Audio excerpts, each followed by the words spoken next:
Hi, everybody. This is Debbie on Prodigal Sunday. I wanted to bring you some more content on addiction and how it affects the family. When addiction first entered our lives or our home, the initial response was fear and anger. I thought if I yelled enough or I set my kids down for an hour-long sermon, it would make a difference, but it didn't help. It only drove us further apart. My children struggled with alcohol and drugs, and through it all, I didn't realize I was developing an addiction of my own to anger and bitterness. That lasted for about 10 years until I finally sought help. What I learned changed everything. I was taught that anger was a natural emotion, a part of who we are, and that it can be used in a healthy way.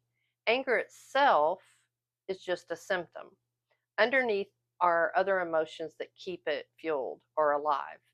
If those emotions aren't dealt with, anger can fuel many other addictions.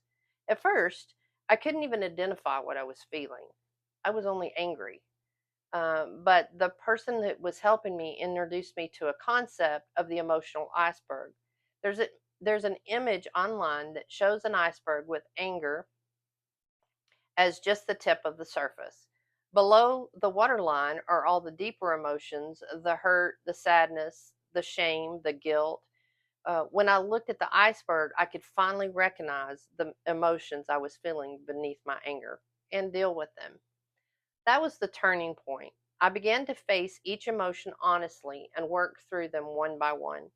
It was only then that I could start healing, start healing, and and approach the addiction in our home with understanding and compassion instead of anger and bitterness.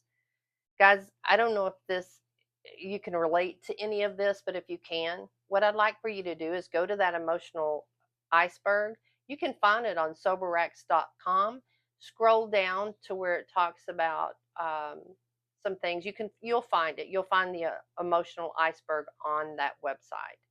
And then if when you identify one of those emotions, put it in the comments. Uh, don't feel the shame because there's no shame, and this is a safe place where we can honestly start dealing with each one of our emotions.